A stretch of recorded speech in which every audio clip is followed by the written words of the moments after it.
मैं तीसरा सदस्य इस पर बोल रहा हूं। मैं भी में से पूर्व कांग्रेस पार्टी के नेता माननीय शशि थरूर जी जो बात कह रहे थे, उन्होंने बहुत सारे आंकड़े दिए हैं। सभापति महोदय, वही मिलते जुलते आंकड़े हमारे पास भी हैं। जब कभी जवाब आए तो शायद उन आंकड़ों का जवाब भी आए। और जब वो अपनी बातों को ख़त्म कर रहे थे तो वो एक शेर पढ़ के गए हैं, मिर्ज़ा गालिब का एक शेर पढ़ के गए हैं सभापति महोदय। सभापति महोदय, यही शेर अगर बीजेपी को पढ़ना होता तो बीजेपी कैसे पढ़ती? अगर यही शेर बीजेपी को पढ़ना पड़ता तो वो पढ़ते कि हमको मालूम है स्वर्ग की सच्चाई, लेकिन दिल को बहलाने के का गालिब ये ख्याल की जगह सोच अच्छा है। सभापति महोदय, यही फर्क है, सबका साथ सबका विकास। सभापति महोदय, बोलने से पहले मैं जब बजट को देख रहा था और अक्सर सरकार को पिछले कई सालों से चलता हुआ मैं देख रहा हूं, मैं कहना चाहता हूं क्यों झूठे ख्यालों में दिन रात करें, जो बनाते हैं हवा में बातों के महल, आओ उनसे कुछ जमीनी बात करें। सभापति महोदय, बजट आने से पहले और बजट आने के बाद पूरा देश और पूरे देश में ये बहस चल रही थी कि अमेरिका को लेकर के डील होने जा रही है। सभापति महोदय, मुझसे पहले अभी जो भारतीय जनता पार्टी की माननीय सदस्य बोल रही थी, और भारतीय जनता पार्टी का ये पक्ष है कि हम लोगों ने दुनिया में बहुत सारे देशों से फ्री ट्रेड एग्रीमेंट कर लिया है। सभापति महोदय, मैं भारतीय जनता पार्टी की सरकार से जानना चाहूँगा, अभी कितने देश और बचे हैं जिससे आप फ्री ट्रेड एग्रीमेंट नहीं कर पाएंगे? कुछ ऐसे भी देश बचे होंगे शायद जिनसे आपकी इच्छा होगी कि हम फ्री ट्रेड एग्रीमेंट कर लें। और सभापति महोदय, का फ्री ट्रेड एग्रीमेंट हो भी जाते हैं। जो लोग कभी रुपए के बारे में बहुत चिंता करते थे, कभी कभी उम्र से, कभी कभी दूसरे लोगों के उससे जोड़ देते थे, इतने सब फ्री ट्रेड एग्रीमेंट होने के बाद और अमेरिका से डील नहीं ढील हुई है, उसके बाद हमारा रुपया कहां पहुंचेगा? और अगर यही डील होनी थी तो 11 महीने इंतजार क्यों कराया? अगर यही डील होनी थी सभापति महोदय, तो 11 महीने किस बात का इंतजार था? हमारे कारोबारियों को या हमारे जितने भी उद्योग से जुड़े लोग हैं उनके साथ ये परेशानी क्यों? बजट पर सबसे पहला सवाल यही है कि डील पहले बनी है बजट, और बजट का हलवा यहां ज्यादा बटा के वहां। सभापति महोदय, स्वदेशी, आत्मनिर्भर, ये शब्द तो बहुत अच्छे लगते हैं, लेकिन जब डील हो गई है तो क्या इस बजट को लाने से पहले आत्मनिर्भरता और स्वदेशी को अपने अपने शब्द को हटा दिया है, या इसको उल्टे अर्थ में विलोम शब्द को में डाल दिया है? और ये डील नहीं है जो हम आप सब समझ पा रहे हैं, शायद 70% के लोग ये नहीं समझ पा रहे होंगे, लेकिन पूरा देश समझ रहा है कि हमने अपना बाजार एक बार और खोल दिया है। $500 बिलियन का व्यापार एक तरफा, हमारी आत्मनिर्भरता कहां जाएगी? स्वदेशी नारा हमारा कहां जाएगा? हमारे देश की जनता भाजपा से कह रही है कि जहां तक हमें मालूम है डील एक तरफा नहीं होती है। क्या यह बनी वहां पहुंची यहां जहां जैसे कोई एक पक्षी मान रहा हो? जनता भाजपा से यह भी जानना चाहती है कि 0 बड़ा के 18। सभापति महोदय, भाजपा का समझौता गणित क्या यह है कि 18 0 के बराबर है? क्या 18 हमारा 0 के बराबर है? देश के किसानों, दुकानों, उद्योगों को बचाने के लिए खोखले शब्दों के अलावा भाजपा के पास कोई और सुरक्षा कवच या सुरक्षा योजना है कि नहीं है? इसलिए मैं सभापति महोदय कहना चाहता हूं, यह बजट दिशाहीन है। इस बजट में कोई विजन नहीं है कि 2047 तक हमारा देश विकसित भारत बन जाएगा। और हम जैसे लोगों को, समाजवादियों को तो उस सरकार से पहले ही उम्मीद नहीं थी, और जिस सरकार से उम्मीद ना हो उसकी बजट से क्या उम्मीद होगी? इस बजट में पीडीए के लिए कुछ भी नहीं है। कोई योजना दलित, पिछड़ा, महिला, गरीब, अल्पसंख्यक या नवयुवक के विकास के लिए नहीं लाई गई है। ऐसा लग रहा है कि सरकार ने इनके बारे में सोचना ही छोड़ दिया है। और अगर जीडीपी हमारी 7% है और नॉमिनल जीडीपी की ग्रोथ केवल 8% है, जो कि लगभग 12% होनी चाहिए थी, इसके कारण लोगों के हाथ में कम पैसा है, और कारण यह भी लगता है कि हमारा प्राइवेट इन्वेस्टमेंट नहीं आ पा रहा है। जो लोग ये कहते हैं कि हम प्रति व्यक्ति आय बढ़ा रहे हैं, जो आंकड़े हमारे पास हैं, जो जानकारी हमारे पास है, वो आंकड़ा यही कहता है कि $3000 के लगभग प्रति व्यक्ति आय हमारी है। और अगर हम दुनिया से जब इतना ही जुड़ गए हैं तो 2025 की जो रैंकिंग है, हमारा स्थान 144वां 144th है। तो जहां हम इतना 10, 11, 12 साल से हम इतने बजट ला रहे हैं कि हमारे पर कैपिटा इनकम लोगों की नहीं बढ़ पाई। और सदन में, इसी सदन में कई बार यह पूछा गया कि जो लोग राशन प्राप्त कर रहे हैं, गरीबी रेखा से नीचे हैं, कम से कम उनकी पर कैपिटा इनकम क्या है, ये तो बताना ही चाहिए सरकार को। और पिछड़ेपन को दूर करने के लिए कोई विजन नहीं दिखता इस बजट में। जैसे जब बजट आता है तो बजट में ढूंढते हैं हम लोग कि हमारे स्टेट के लिए क्या और खास नया आया होगा। उत्तर प्रदेश जैसा प्रदेश जहां पर डबल इंजन की सरकार को बहुत कुछ कहा जाता है कि डबल इंजन की सरकार है, हम विकास भी डबल करेंगे, लेकिन मैं देखता हूं उत्तर प्रदेश के लिए कोई खास योजना ऐसी नहीं आई है जिससे उत्तर प्रदेश के 25 करोड़ लोगों को कुछ मुख्य धारा से जोड़ा जाए। वैसे तो बड़ी बड़ी योजनाएं बताई जा रही हैं कि हमारे कई फ्रेट कॉरिडोर्स बन रहे हैं, वाटरवेज बन रहे हैं, एक्सप्रेसवेज बन रहे हैं, लेकिन उत्तर प्रदेश जहां से प्रधानमंत्री जी आते हैं, भविष्य में जो बनेंगे एक्सप्रेसवे, लेकिन भारत सरकार के बजट से कोई भी अभी एक्सप्रेसवे वहां पर नहीं बना। अगर कोई बना हो, नया बन रहा हो, बड़ा बन रहा हो तो बताएं। और जो बने भी हैं वो उस मानक, उस क्वालिटी के नहीं हैं जिस क्वालिटी के आज विकसित भारत के एक्सप्रेसवे होने चाहिए। जो लोग भ्रष्टाचार पे बड़े बड़े सवाल उठाते हैं वो कम से कम अपनी सड़कों को देखें, अपने एक्सप्रेसवे को देखें कि उन्होंने क्या बना करके खड़ा इतने हजारों करोड़ रुपए खर्च करने के बाद। इनके सबसे पहले प्रधानमंत्री अटल बिहारी वाजपेयी जी, उनके नाम से कोई एक्सप्रेसवे बन रहा था। सभापति महोदय, हम लोगों ने अखबारों में पढ़ा, कई लोग स्टेटमेंट भी देते हैं कि हम एक्सप्रेसवे बना रहे हैं। उनके नाम से बनने के साथ साथ उनका नाम भी बदल दिया। पहले वो चंबल एक्सप्रेसवे बन रहा था, फिर अटल जी के नाम से एक्सप्रेसवे बन रहा था। लगता है वो जमीन पर नहीं उतरा, वो केवल कागजों पे बन रहा था। तो ये तो एक्सप्रेसवे की बात हुई। सबसे बड़ा सवाल यह है कि किसान को लेकर के इन्होंने कहा कि किसान की हम आय दोगुनी कर देंगे। आज हमारा किसान इस उदारीकरण में कहां खड़ा है? जिस किसान को लेकर के पूरे देश के सभी राजनीतिक दल चिंतित रहते हैं, इस डील के बाद हमारे किसानों का हाल क्या होगा? और जब सब कुछ विदेश से ही आएगा तो हमारा किसान भारत में क्या उगाएगा, जमीन पर क्या होगा और क्या बेच पाएगा? सभापति महोदय, सरकार ने बड़ा बड़ा बजट पेश किया, कहा कि हम एग्रीकल्चर इंफ्रास्ट्रक्चर तैयार करेंगे, एग्रीकल्चर इंफ्रास्ट्रक्चर से मंडियां तैयार करेंगे, बाजार तैयार करेंगे, एमएसपी लागू करेंगे। हमारे किसान जब काले कानून के खिलाफ लड़ रहे थे, बड़ी संख्या में जान चली गई, उसके बाद सरकार कहीं पीछे हटी और उन्होंने काले कानून वापस लिए। लेकिन आज भी किसानों को जो कानूनी गारंटी मिलनी चाहिए वो अभी तक एमएसपी की कानूनी गारंटी सरकार नहीं दे पाई है। और जो तेज क्रॉप और हॉर्टिकल्चर क्रॉप और दूध को लेकर के सरकार दावा करती है कि हम सब्जियां इतना, हॉर्टिकल्चर क्रॉप्स हमारी इतनी ग्रो कर गई हैं, हम दुनिया में इतना पैदा कर रहे हैं। दूध के जब आंकड़े बताते हैं कि दुनिया में हम दूध का उत्पादन इतना कर रहे हैं, और अगर आपका बजट ही विकसित भारत का बजट है तो हमारे हॉर्टिकल्चर क्रॉप्स और जो हमारा किसान दूध का उत्पादन कर रहा है, दूध का उत्पादन हो रहा है, उसके लिए एमएसपी की गारंटी कब देंगे आप लोग?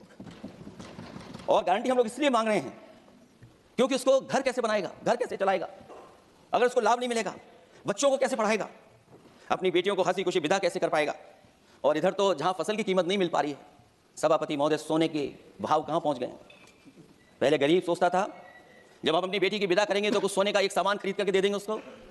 जैसे जैसे बीजेपी की सरकार चली और आगे बढ़ती गई, 12 साल ऐसे हैं आ गए कि अब तो चांदी तो दूर, अगर यही सरकार चलती रही तो लोहे पर पीतल चढ़ाकर भी गरीब अपनी बेटी की विदाई नहीं करा पाएगा।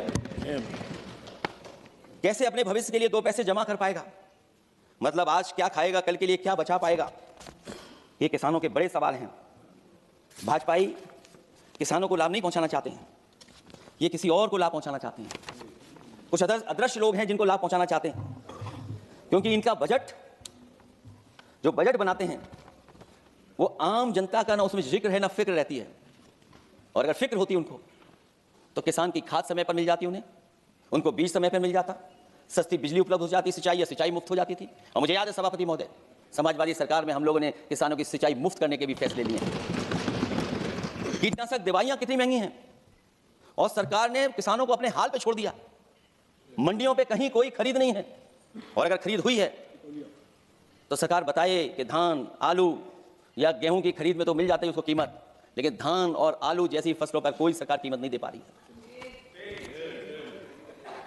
महंगाई बेतहाशा बढ़ने पर भी इस बजट में जनता को टैक्स में न छूट देना, टैक्स शोषण है। अमीरों के काम कारोबार और घूमने फिरने पर 10 तरह की छूटें दी गई हैं, लेकिन बेकारी बेरोजगारी से जूझ रहे लोगों की उम्मीदों की थाली खाली है। मध्यम वर्ग अपने आप को ठगा महसूस कर रहा है। शोषित, वंचित, गरीब व्यक्ति जहां था वैसे भी नीचे जाता दिख रहा है। इस बजट ने उसके चादर में पैबंद लगाने की जगह उसे और चिथड़ा कर दिया है, क्योंकि सामाजिक सुरक्षा केवल शब्दों की औपचारिकता रह गई है। किसान, मजदूर, श्रमिक, कारोबारी, छोटा दुकानदार अपने लिए मिली राहत को दूरबीन से देखकर ढूंढ रहा है और इसीलिए भाजपा का हर बजट 1/20 का बजट मानते हैं, क्योंकि वो 5% लोगों के लिए ही होता है। अच्छे बजट की होती हैं 3 पहचान: गरीब की तरक्की, खुशहाली और मुस्कान। शायद इस बजट ने तीनों चीजों को छीनने का काम किया गरीबों से। दूसरा विषय, स्वास्थ्य को लेकर के बहुत हमारा गरीब समय समय पर परेशान रहता है। स्वास्थ्य को लेकर के जो ठोस कदम सरकार को उठाने चाहिए वो सभापति महोदय सरकार नहीं उठाती दिख रही है, और जितना भी स्वास्थ्य सेवाएं हैं वो ठप होती चली जा रही हैं। मैं उत्तर प्रदेश की बता सकता हूं। मुझे याद है सभापति महोदय, पहला जो भारत सरकार और प्रदेश सरकार को मिलकर के पहला हॉस्पिटल, मेडिकल कॉलेज शाहजहांपुर का बना था, जिस समय भारतीय जनता पार्टी के उस समय के स्वास्थ्य मंत्री और मैंने मिलकर के उसका उद्घाटन किया था। उसके बाद जो प्रचार में तो ये बहुत आगे हैं। प्रचार में तो ये कहते हैं कि हर डिस्ट्रिक्ट में हर हॉस्पिटल, हर डिस्ट्रिक्ट में एक हॉस्पिटल या मेडिकल कॉलेज। लेकिन सच्चाई तो ये है कि इन हॉस्पिटलों में इलाज नहीं है, दवाई नहीं है, ऑपरेशन के लिए कहाँ जाना पड़ता है, भटकना पड़ता है। और जिस तरीके से अभी जिन लोगों ने इंश्योरेंस या LIC में किस्त दी होगी वो जानते होंगे कि महंगाई कम नहीं हुई है, महंगाई बढ़ी है, किस्तें बढ़ गई हैं। उदाहरण के लिए दिल्ली के एम्स के लिए 5,600 करोड़ रुपए और आयुष्मान भारत के लिए पूरे देश के लिए सरकार ने जो बजट रखा है वो 4,700 करोड़ रुपए है। सुनते हैं पहले उबन में हर ऋतु में बहार गाती थी, कलियों का तो कहना ही क्या, मिट्टी में खुशबू आती थी। ये भी ज्ञात हमें उबन में कुछ ऐसे भौरे आए थे, सारा चमन कर दिया मरघट, अपने साथ जहर लाए थे। लेकिन अगर चमन वाले ही भौरों के रंग ढंग अपनाएं, माली तुम ही फैसला कर दो हम किसको दोषी ठहराएं। सभापति महोदय, मैं उत्तर प्रदेश से आता हूं जहां पर प्रधान संसदीय क्षेत्र है। राजमाता पूजनीय अहिल्याबाई होलकर जी, उनकी मूर्ति थी, उसको बुलडोजर से तोड़वा दिया। सभापति महोदय, कोई कल्पना कर सकता है एक मणिकर्णिका घाट जो हमारी पौराणिक पहचान रही, सदियों से हमारी विरासत की पहचान रही, सनातनी काशी की विरासत रही, वहां पे इनकी सरकार ने प्रधान संसदीय क्षेत्र में बुलडोजर चला करके हमारी पूजनीय अहिल्याबाई होलकर की मूर्ति को इन्होंने तोड़ने का काम किया। और सभापति महोदय, केवल एक मूर्ति नहीं, वहां पर अगर हम गिनती करेंगे, 1 नहीं, 2 नहीं, 3 नहीं, 4 नहीं, 5 नहीं, 6 नहीं, 7 नहीं, लगभग 100 मंदिरों को तोड़ने का काम इसी सरकार में हुआ है। केवल मंदिर नहीं तोड़े गए सभापति महोदय, एक antique bell donated by Nepal नरेश, जो घंटा बजता था, सभापति महोदय, जो घंटा बजता था, नेपाल नरेश जिन्होंने गिफ्ट किया था वो घंटा भी लापता है। केवल घंटा ही लापता नहीं है सभापति महोदय, नमामि गंगा को लेकर के हमारे कानों में अभी भी वो बातें गूंजती हैं कि मां गंगा ने मुझे बुलाया है। क्या बात है कि पिछले 11 साल से मां गंगा ने बुलाया नहीं किसी को। मां गंगा बह रही हैं, जो उसके पैरामीटर्स हैं, जिस पैरामीटर्स को हर दिन नापा जाता है, उसमें डिसॉल्व ऑक्सीजन, COD, BOD और तमाम पैरामीटर्स, आज किस हालत में है मां गंगा। कोई कह रहा था कि अब गंगा बह करके दूर तक जाएंगी, लेकिन शायद वो ये नहीं जानते होंगे कभी कभी उल्टी गंगा भी बहती है। जब उल्टी बहेगी तो यूपी के आते आते आप बाहर हो जाएंगे।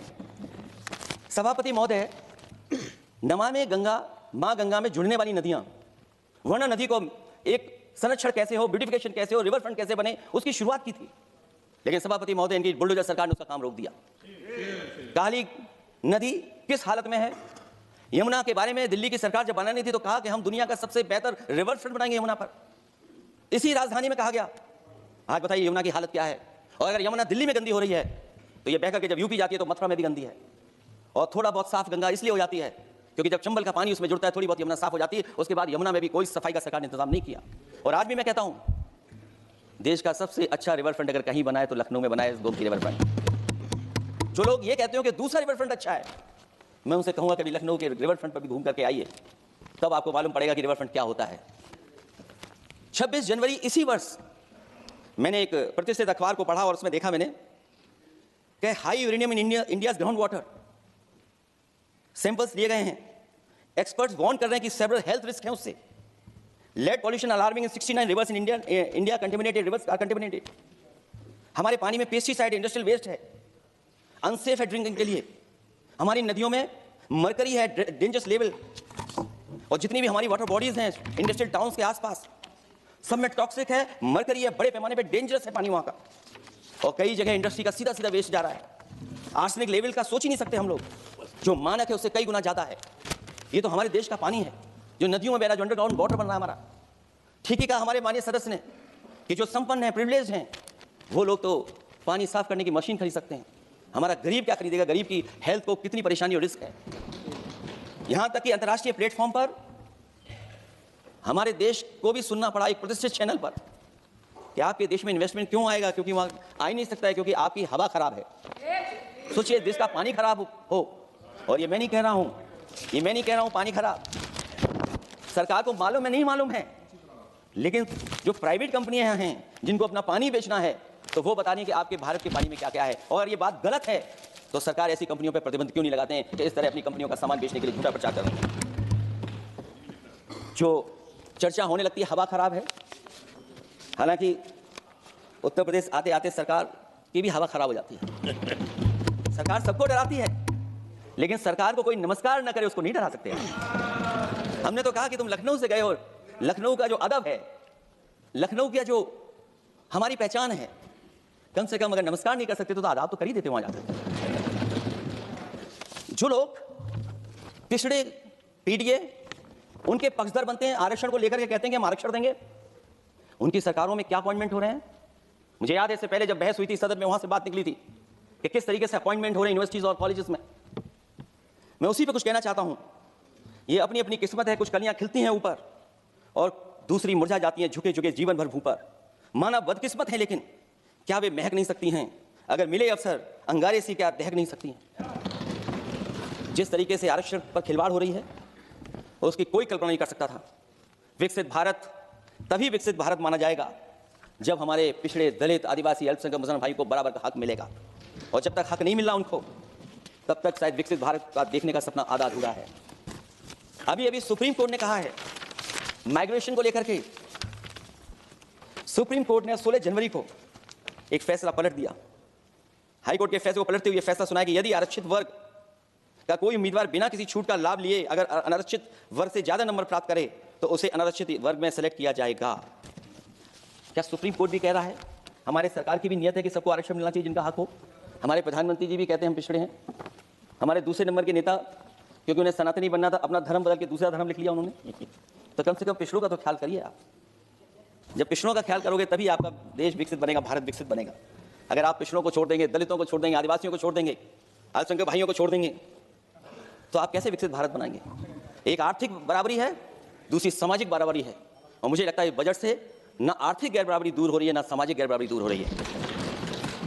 और इनकी सरकार में कितना भेदभाव है। सभापति महोदय, केवल चुनाव जीतने के लिए सोचिए, एक 72 साल के बुजुर्ग पर, मोहित खान साहब, आप जानते होंगे आपके क्षेत्र में, टाउन एरिया। सभापति महोदय, बीजेपी का लक्ष्य केवल चुनाव जीतना। इन आंकड़ों से क्या मतलब? और आंकड़ों के अगर ये ठीक आंकड़े होते सभापति महोदय, तो इन्होंने कहा था कि बुलेट ट्रेन हम 1 लाख करोड़ की बनाएंगे।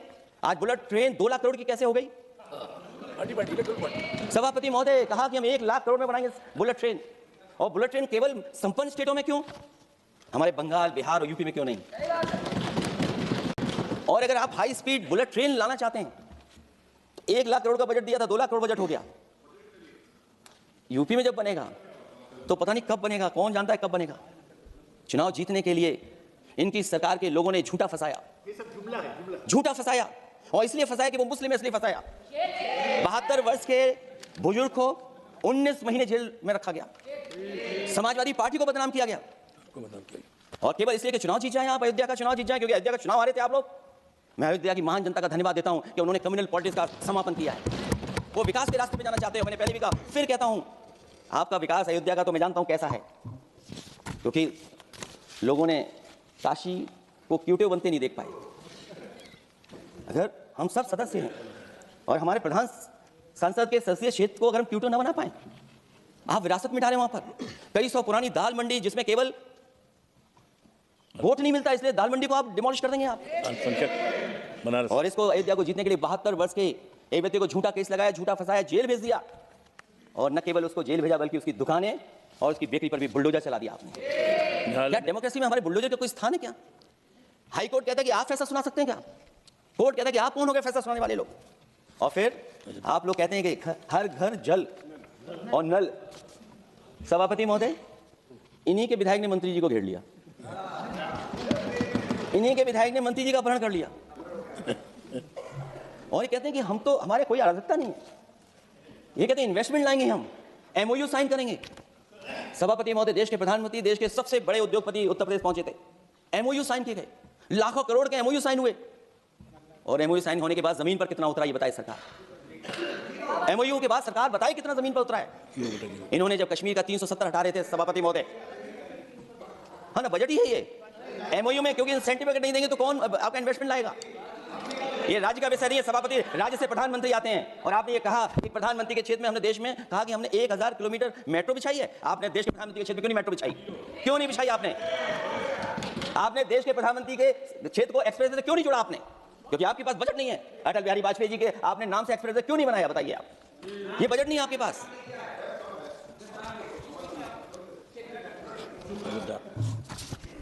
अयोध्या एयरपोर्ट घोटाला, एयरपोर्ट बनते ही पानी टपकने लगा। एयरपोर्ट तो दिल्ली का है, बजट तो दिल्ली ने दिया होगा। अयोध्या रेलवे स्टेशन, हमारे कन्नौज का रेलवे स्टेशन बनते ही गिर गया, और गिरने के बाद अभी तक नहीं बन पाया। तो ये बजट का हिस्सा नहीं है क्या? आप वाटरवेज की बात कर रहे हैं, गंगा साफ नहीं है, आप पानी का जहाज कहां ले जाएंगे? बिहार में जाकर के रुक जाएगा। पिछली बार भी एक पानी का जहाज चला था, बनारस से जाते ही बिहार में रुक गया, जाकर के पटना भी नहीं पहुंच पाया। Rampath, sewer line smart city का हिस्सा है। आपका स्मार्ट सिटी कैसा है? इंदौर में पानी पीने से कितनों की जान चलेगी सभापति महोदय? और कोई शहर बता दीजिए जहां कूड़ों का ढेर ना हो, जब देश के प्रधानमंत्री ने झाड़ू उठाया हो और उसके बाद भी कहीं कूड़ा ना हटे सभापति महोदय। भजन संध्या स्थल घोटाला हुआ, अंतर्राष्ट्रीय मीडिया सेंटर बनाया, उसमें भी पानी गिर रहा है। लाइट सजावट की चाइनीज आई है। हमारे देश का कारोबार कैसे उलझा दिया आपने? चीन और अमेरिका और थोड़ा बहुत रशिया, विदेश नीति तो असफल हुई है, लेकिन हमारा बाजार को भी पूरा बेच दिया। और चीन के सवाल पर सभापति महोदय, चीन हमारी जमीन पर भी निगाहें रखे हुए है और हमारे बाजार पे भी। इसलिए जो सरकार फैसला ले बड़ी सावधानी से ले। मैं कितनी बातें बताऊं, वहां पर सेना जमीन ले लिया, जमीनें जाने कहां चली गई हैं। इसलिए सभापति महोदय, ये बजट दिशाहीन है। ये 2047 में हमारा विकसित भारत तो नहीं बनेगा। और जिस तरीके से बेरोजगारी बढ़ी है, बेरोजगारी को लेकर के जो चिंता रही, हमेशा रहती थी, और जो सरकार ने बड़े बड़े फैसले भी लिए थे, जानकारी दी थी कि हम बेरोजगारी ऐसे दूर कर लेंगे। मेक इन इंडिया का जो सपना दिखाया था, आखिरकार मेक इन इंडिया का सपना कहां पूरा हो पा रहा है? मेक इन इंडिया का जो शेर था वो जंग खा रहा है सभापति महोदय। जो योजना लेकर के आए थे, एम्प्लॉयमेंट लिंक्ड इंसेंटिव्स, सरकार बताए कि हमें कितना उसमें लाभ पहुंचा है। 2024-2025 के बजट में इन योजनाओं के लिए 33,000 करोड़ रुपए आवंटित किए गए थे, लेकिन खर्च कितना हुआ? 1700 करोड़ रुपया केवल।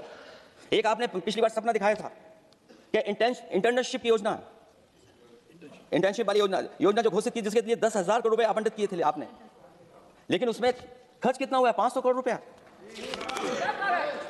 और जो लक्ष्य रखा था आपने रखा था 5 साल में 1 करोड़ लोगों को, लेकिन इसमें आए कितने? 1,65,000 लोगों ने फॉर्म भरा, ऑफर दिया उन्होंने, लेकिन फाइनली जिसमें ऑफर जिसका सिलेक्ट हुआ वो केवल 16,000 लोगों को काम पहुंचा है। सोचिए, हमारा देश इतना बड़ा, जहां करोड़ों को आप इस योजना से जोड़ना चाहते थे, केवल 16,000 लोग जाएंगे उसमें। ये आपको बेरोजगारी खत्म करने की योजना है आपकी? माननीय वित्त मंत्री जी के सदन के सामने स्थिति स्पष्ट करनी चाहिए कि मनरेगा एक महत्वपूर्ण योजना थी जिसमें गरीबों को ग्राम स्तर पर रोजगार मिलता था, राइट टू वर्क के अनुसार थी।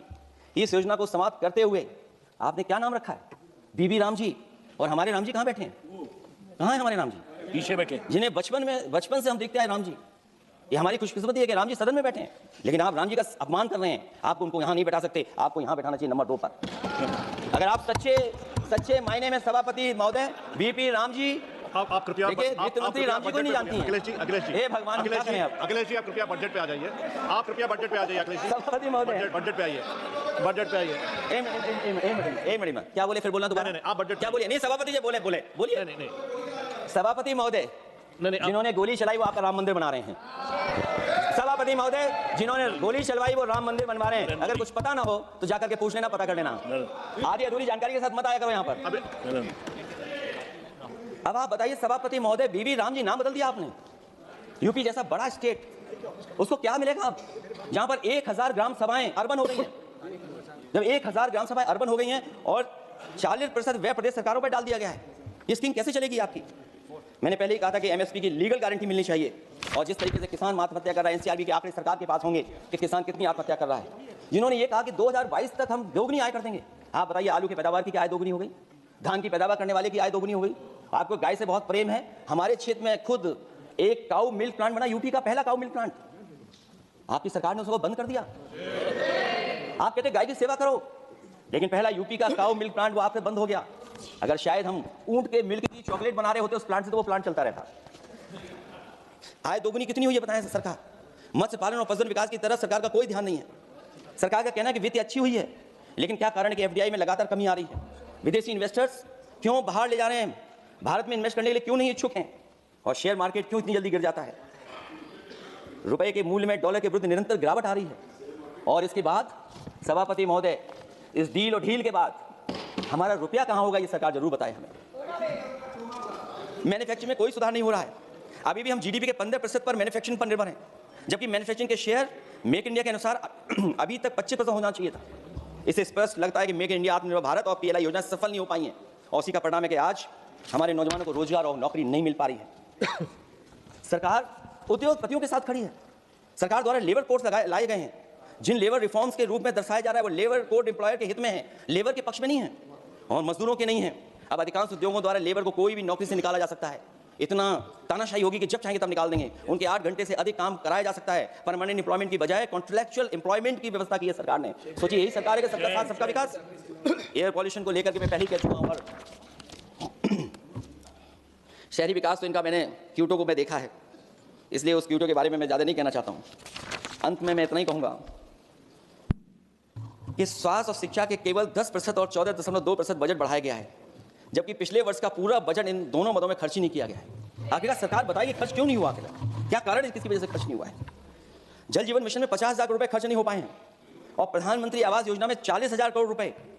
और हमारे देश के प्रधानमंत्री ने गांव गोद लिया था, वो लगता है उस गांव को अनाथ छोड़ दिया प्रधानमंत्री ने, वो गांव ही अनाथ छोड़ दिया है। आरबीआई के डेटा के अनुसार इनकम में जो नीचे 80% हैं, उनकी इनकम का शेयर 36% से घट करके 32% हो गया है, और हर वर्ष में रियल वेजेस 2% कम हो रही हैं। आखिरकार इसका कारण क्या है? मुझे उम्मीद है सरकार बताएगी कि इसका कारण क्या है कि जिसकी वजह से लगातार गिरावट होती जा रही है। मैं रैंकिंग में नहीं जाना चाहता हूं कि हमारी रैंकिंग कहां है, गैर बराबरी की रैंकिंग में हम कहां पहुंच गए हैं, हम कितना नीचे पहुंच गए हैं। जो तरह तरह की रैंकिंग समय समय पर आती हैं, उन रैंकिंग के बारे में सरकार को ज़रूर पता होगा कि हम एजुकेशन इंडेक्स में कहाँ हैं दुनिया में, हम हेल्थ इंडेक्स में कहाँ हैं दुनिया में, और जो एयर क्वालिटी के इंडेक्स है उसमें हम दुनिया में कहाँ हैं। इसलिए सभापति महोदय, मैं अंत में इतना ही कहना चाहता हूँ कि ये बजट दिशाहीन है। 2047 तक विकसित भारत तो नहीं बनेगा, लेकिन हमारे गरीबों के साथ बहुत अन्याय होगा। जिस तरह एआई पे बात की गई है, एआई अगर अच्छाई और भलाई के लिए हो, सच्ची बात है, लेकिन पता नहीं भारतीय जनता पार्टी पे कितना रिसोर्सेज हैं कि एआई और जितना भी हमारा वो है जो बजट है, वो सबसे ज़्यादा खर्च वो करते हैं दूसरों को बदनाम करने के लिए। इसलिए इन्हीं शब्दों के साथ मैं सभापति महोदय का धन्यवाद देता हूं। मैं उम्मीद करता हूं कि सरकार इस बजट को गरीबों की तरफ मोड़ेगी, पीडीए के लोगों की तरफ मोड़ेगी, जिससे वो भी मुख्य धारा में खड़े हो सकें। बहुत बहुत धन्यवाद।